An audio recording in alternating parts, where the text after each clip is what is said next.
ఫ్యామిలీకి చెప్తాను, నాతో కూడా ఉన్న వాళ్ళకి చెప్తాను. ప్రేమ ప్రేమ ప్రధానం, ప్రేమ కీలకం. ప్రేమను కలిగి ఉంటే కొన్ని బాధలు పడాలి, కొన్ని ఇబ్బందులు పడాలి, కొన్ని శోధనలు పడాలి. కానీ వాటికి భయపడి మనం ప్రేమించడం మానేస్తే మనం దేవునికి ఇష్టంగా ఉన్నాం. ప్రేమ లేని వ్యక్తి దగ్గర, ప్రేమ లేని సంఘంలో దేవుడు ఉండడు. మరి ప్రేమ కలిగి ఉంటేనేమో ఒక చాట్లు.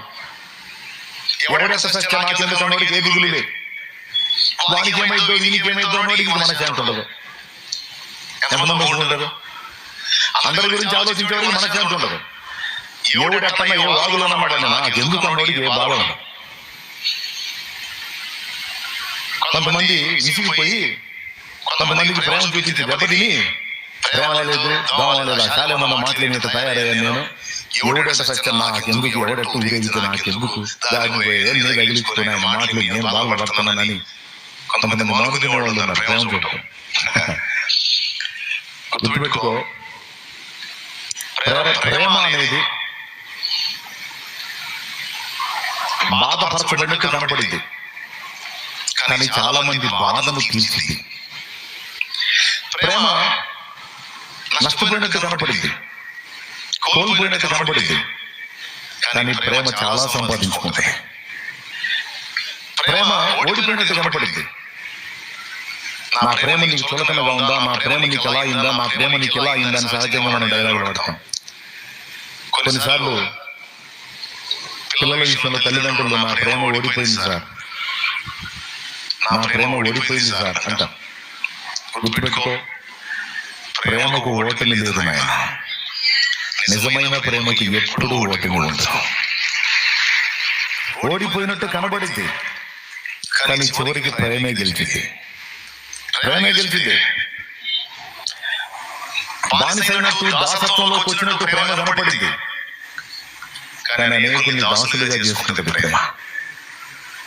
ఆ ప్రేమను బట్టి వచ్చి తను తాను రిక్తుడిగా చేసుకున్నాడు.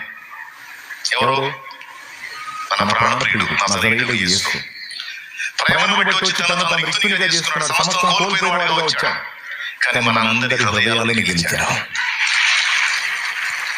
ఆమేన్, ఆమేన్.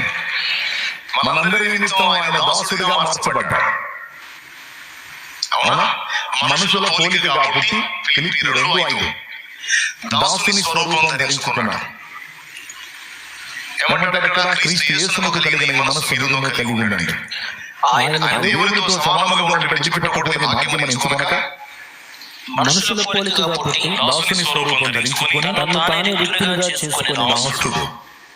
దాసుడు మన నిమిత్తమైన దాసుడుగా తను తాను అప్పగించుకున్నాడు. దాసుడుగా వచ్చి సేవ చేశాడు. ఇప్పుడు మన మొత్తాన్ని ఏం చేశాడు? మనకి ఇంకా యేసు దాసుడుగానే ఉన్నాడా, యజమానుడయ్యాడు? ఇప్పుడు మనమందరం ఏమయ్యాం? యేసు దాసులమైపోయాం, దాసులమైపోయాం. పౌలంతటి వాడంటున్నాడు, నేను మనుషుల దయను సంపాదించుకున్న చూస్తున్నానా? గలతీ 1:10. దేవుని దయను సంపాదించుకున్న చూస్తున్నానా? నేను ఇంకా మనుషులను సంతోషపెట్టగోరుతున్నానా? నేను మనుషులను సంతోషపెట్టగోరువాడనైతే క్రీస్తు యేసునకు దాసుడను కాకయే పోదును. యేసు దాసుని ఏం చెప్పుకున్నాడు పౌలు? ప్రకటన గ్రంథం 1:1. యేసు క్రీస్తు తన దాసులకు తెలియజేయడానికి తండ్రి అయిన దేవుడు ఆయనకు అనుగ్రహించిన ప్రత్యక్షత. యేసు క్రీస్తు తన దాసులకు కనపడటకు దేవుడు ఆయనకు అనుగ్రహించిన ప్రత్యక్షత. స్టార్టింగ్ అది ఉంటుంది. దాసులు ఎవరు? దాసులు అందరూ నోరు తెరిచి చెప్పండి.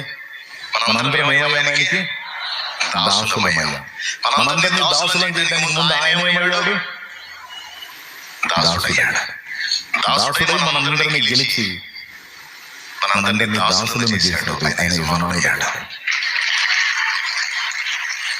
కోల్పోయినట్టు కనపడ్డాడు, మనల్ని సంపాదించుకున్నాడు. దాసుడైనట్టు కనపడ్డాడు, యజమానుడయ్యాడు. ఓడిపోయినట్టు సిలువలో కనపడ్డాడు, కానీ సాతానుని గెలిచాడు, మరణాన్ని గెలిచాడు, మన హృదయాలను గెలిచాడు. ఎక్కడ ఓడిపోయాడు? యేసు ప్రేమ ఓడిపోడు. అలాగే యేసు ప్రేమ మనం కనపరిచిన అది కూడా ఓడిపోదు. ప్రేమే గెలిచింది.